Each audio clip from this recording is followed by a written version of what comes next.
आओ जी, अब हम आगे अपने 65th क्वेश्चन पे। क्या कहता है बुक से ध्यान से रीड करते हैं। X and Y are the partners in a firm sharing profit and losses in the ratio of 5:3। Balance sheet के अंदर गिवन है creditors, employ provident fund, workman compensation reserve, ठीक है, और एक्स और वाई के capital. Sir employ provident fund तो liability होती है, ये तो बढ़ती नहीं है। उधर से आओ, बैंक पड़ा है, cash at bank, debtor, stock, fix assets, पी&एल का डेबिट बैलेंस। सर डॉट लगाया जाए पी&एल के डेबिट बैलेंस पे, लॉस पड़ा है। क्या पड़ा है? एक लॉस पड़ा है। क्या पड़ा है मेरे बेटा? ये एक लॉस पड़ा है, ठीक है जी। 2400 का। जेड फर्म में एडमिट हो गया कितने शेयर के लिए? 1/8 शेयर के लिए, 20,000 कैपिटल के लिए और 12,000 गुडविल के लिए लाया है। Z acquire his share from x. Z ने अपना शेयर किससे लिया है? सिर्फ एक्स से, तो गुडविल के पैसे भी सिर्फ किसको देगा? एक्स को। Employee provident fund liability increase हो गई 5,000 से, नुकसान हो गया। डेटर सारे गुड है, इसलिए 600 के प्रोविजन की जरूरत नहीं है। स्टॉक में से 3,000 रुपए का ऐसा स्टॉक है जो पूरा खराब हो गया और इसे राइट ऑफ कर दो। फिर creditor are to be paid 1,000 more, creditor को 1,000 और ज्यादा देना पड़ेगा। फिक्स सेट्स 70,000 रुपए की वैल्यू हो गई, किताबों में 80 की पड़ी है, अब कितने की हो गई? 70 की, तो 10 का नुकसान हो गया। जर्नल एंट्री करो, नेसेसरी अकाउंट बनाओ और बैलेंस शीट बनाओ और कैलकुलेट करके दिखाओ न्यू प्रॉफिट शेयरिंग रेशियो। ठीक है जी, कर देते हैं, सारा काम कर देते हैं, टेंशन नहीं है, हमें सब कुछ आता है। बोलता जातर को चाहिए कि हम सब कुछ कर देंगे। आओ जी, सबसे पहले क्या डाल दे? Balance BD by balance BD. कितना बैलेंस बीडी है बताना एक बार? 70,000 और 31,000, बिल्कुल ठीक है। Workman compensation reserve by workman compensation reserve. Sir कोई लायबिलिटी नहीं है, तो 5800 रुपए पूरे का पूरा पार्टनर्स में बढ़ जाएगा। कैसे? 3625 और 2175 रुपए ओल्ड बीएसआर में बट के खत्म हो जाएगा। सर बिल्कुल बट के खत्म हो जाएगा, ओल्ड बीएसआर में बट के खत्म हो जाएगा, ठीक है जी। उसके बाद आगे चलते हैं, इंप्लॉई प्रोविडेंट फंड की। अच्छा, वो पी&एल का डेबिट बैलेंस पड़ा है तो उसे भी बांट दो to P&L loss. Asset side पड़ा है ना, 2400 डिवाइडेड बाय 8 कर दो तो 1500 और 900 हो गए 2400, बिल्कुल हो गए जी। यहां तक मेरे किसी भी बच्चे को कोई डाउट है? बैलेंस बीडी डाला, वर्कमैन कंपनसेशन रिजर्व की कोई लायबिलिटी नहीं थी। कोई लायबिलिटी यार क्या? नहीं सर, वर्कमैन कंपनसेशन की कोई लायबिलिटी नहीं है, तो पूरे का पूरा फ्री था। पार्टनर्स में बांटा उनकी ओल्ड बीएसआर में और काम खत्म कर दिया। इधर से हमारे पास पी&एल का डेबिट बैलेंस पड़ा था, वो भी बांटा और खत्म कर दिया। किसी को कोई डाउट बेटा? चले आगे चलते। फिर बताओ क्या हुआ? फिर हमारे पास इंप्लॉय प्रोविडेंट, अच्छा नया पार्टनर आया तो कितने पैसे लाया? बाय बैंक 20,000 कैपिटल और प्रीमियम फॉर गुडविल के लिए कितने लाया? इसको लाने के लिए सिर्फ सेक्रीफाइस कौन कर रहा था? एक्स। तो गुडविल का पैसा सिर्फ किसको मिलेगा? एक्स को ही तो मिलेगा, सीधी सी बात है। वाई तो सेक्रीफाइस कर ही नहीं रहा था। कोई डाउट यहां तक? कोई डाउट? आगे चलते हैं। इंप्लॉई प्रोविडेंट फंड की लायबिलिटी 5,000 से बढ़ गई, तो सर नुकसान हो गया टू इंप्लॉई प्रोविडेंट फंड, 5,000 से बढ़ गई। नई बैलेंस शीट में इंप्लॉई प्रोविडेंट फंड कितना हो गया? 10 पहले था, 5 की लायबिलिटी बढ़ गई, तो कितने के हो गए? 15,000 हो गई। कितनी हो गई बेटा? 15,000 हो गई। आगे सारे डेटर गुड है, सारे डेटर क्या है बेटा? गुड, तो किसी प्रोविजन की जरूरत ही नहीं। By provision for doubtful date 600 रुपए बच गए, 600 रुपए बच गए। तो नई बैलेंस शीट में अब डेटर्स कितने के आएंगे? पूरे 20,000 के आएंगे। आगे चलते हैं, C point. Stock including 3,000 for absolute item. 3,000 रुपए की एक बिल्कुल खराब आइटम है जिसे हमने फेंक दिया उठा के, तो टू स्टॉक कितना बेटा? 3,000 रुपए। नई बैलेंस शीट में जाके स्टॉक कितना डाल देंगे? स्टॉक कितने का हो जाएगा?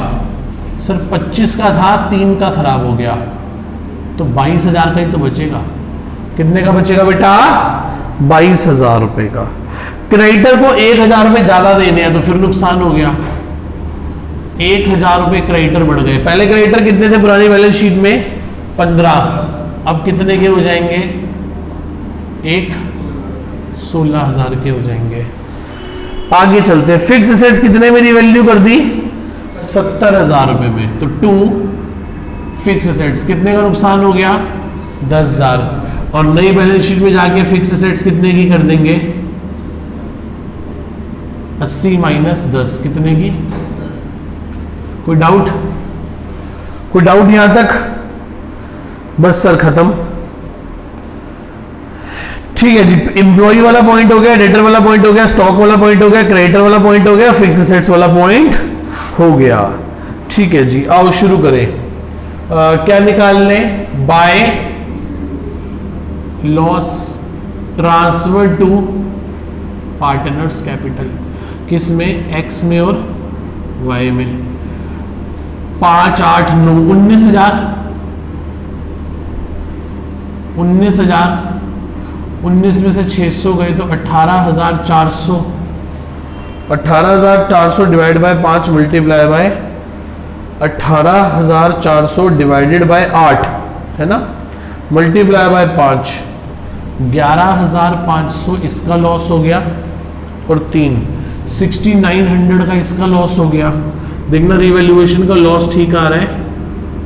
लॉस बांट दिया, 11,500 का लॉस इसको दे दिया, 6,900 का लॉस इसको दे दिया। तो यहां से क्या निकाल लेंगे? To balance CD। कुछ और तो नहीं है बांटने वाला। कितना हो गया? 73,625 प्लस 12,000 माइनस 11,500, 12 और 1 13,000, 72,625। आगे 31,000 प्लस 2175 माइनस 900 माइनस 6,900, 25,375 ये आ गया। और उसका कितना आ गया बेटा? Balance CD 20,000। कोई डाउट यहां तक? ये आ गया जी? ये क्लियर है तीनों के बैलेंस? आगे चले। अब पुरानी बैलेंस शीट से नई बैलेंस शीट बना लें। इंप्लॉय प्रोविडेंट फंड हो गया, क्रेडिटर हो गया, बचा हुआ क्या आएगा? पार्टनर्स कैपिटल X, Y और Z। 72,625, 25,375 और कितना आ गया? 20,000। 72,625 प्लस 20,000 कितना हो गया? 1,18,000 प्लस 31,000, 1,49,000। उधर से आओ। बैंक में कितने पैसे पड़े हैं? 5500। नया पार्टनर कितने पैसे लाया था? 20 प्लस 12, 32,000 लाया था। आओ जी, वहां देखो बैंक कितना है। बैंक में पहले 5500 पड़े थे, नया पार्टनर लाया 20,000 कैपिटल के और 12,000 गुडविल के, तो कुल कितने हो गए? 37,500। उसके बाद क्या है बताओ? उसके बाद क्या है? डेटर हो गया, हो गया, स्टॉक हो गया, हो गया, फिक्स एसेट्स हो गई, हो गई, खत्म जी। 37,500 प्लस 42,000 प्लस 70,000। बैंक कितना है बेटा? 5,000 है। तो 5 है तो कितना हो गया? 37,000 हो गया। तो ये कितना आ गया? 149,000 आ गया। कोई डाउट यहां तक? मैं एक बार हट गया, आप ध्यान से नोट कर लीजिए। आओ जी, अब शुरू करते हैं इसकी जर्नल एंट्रीज। क्वेश्चन ने क्या मांगी थी? पहले उसने कहा था PSR बता दो। मैं कहा जी PSR तो हमारे बाएं हाथ का खेल है।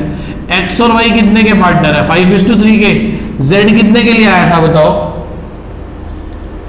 Z आया था 1/8 के लिए। कितने के लिए आया था?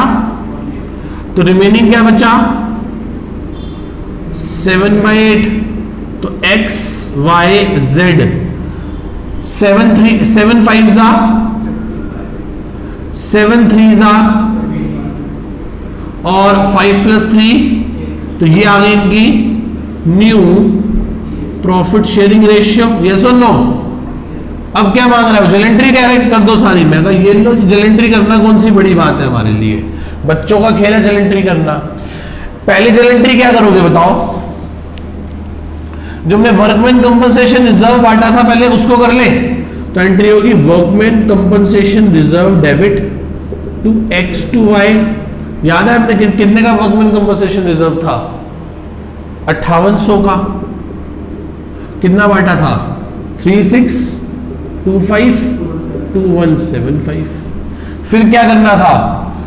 X debit Y debit to P&L का लॉस बांटा था। कितने का? 2400 का। कैसे बांटा था 2400 का लॉस? 1500 बांट दी, ये दो चीजें बांट दी। उसके बाद नेक्स्ट एंट्री क्या की थी बताओ? ये हो गया जब नया पार्टनर आया था तो पैसे लाया था, bank debit to Z capital to premium for goodwill. Yes और नो? कितने पैसे लाया था वो लाया था 32,000, 20 कैपिटल के 12 गुडविल के। अगली एंट्री होगी premium for goodwill debit to क्या? Premium for goodwill debit to क्या? किसको मिलेगा ये पैसा? सिर्फ, क्योंकि वही तो सैक्रिफाइस कर रहा था। ठीक है, तो कितना हो गया ये? 12,000 इसको और 12,000 इसको। ये 4 एंट्रियां हो गई। पहले बताओ इन 4 एंट्रीज में किसी को डाउट है? अब बस खत्म। अब तो रिवैल्यूएशन की एंट्री कर दो। क्या एंट्री होगी? Revaluation account debit to employ provident fund to stock to creditor और टू फिक्स एसेट्स। कितना? 19,000 में से कितना? 5,000, 3,000, 1,000 और 10,000। क्लियर है? और एक एंट्री और होगी क्या? Provision for doubtful debt debit to revaluation. कितना? 600। ये दो एंट्री हो गई। अब क्या आया था? अब लिखेंगे revaluation loss account debit to revaluation account. Revaluation loss ने जन्म ले लिया, रिवैल्यूएशन को बंद करके। कितने का लॉस है? 19,000 रुपए डेबिट हुए थे और 600 रुपए डेबिट क्रेडिट हुए थे। देखो तो कितना बच गया? 18,400। अगली एंट्री क्या होगी? X debit Y debit to revaluation. कितना 11,500, 6900 और 18,400। 1 2 3 और 4, 1 2 3 और 4। इसके अलावा कोई एंट्री? बस फिर तो कुछ नहीं किया था, फिर तो बस नई बैलेंस शीट बना ली थी। तो कितनी एंट्री है? 2 2 4 2 6 2 8 एंट्री है। और ये हमने छोटा सा क्या निकाल दिया? Calculation of new profit sharing ratio. तो उसने जो जो काम मैंने कर दिया, एंट्रीज कर दी, न्यू PSR निकाल दी, नेसेसरी लेजर अकाउंट बना के बैलेंस शीट बना दी आप लोग। मैं एक बार फिर से हट गया, आप ध्यान से आराम से तसल्ली से नोट कर लीजिए।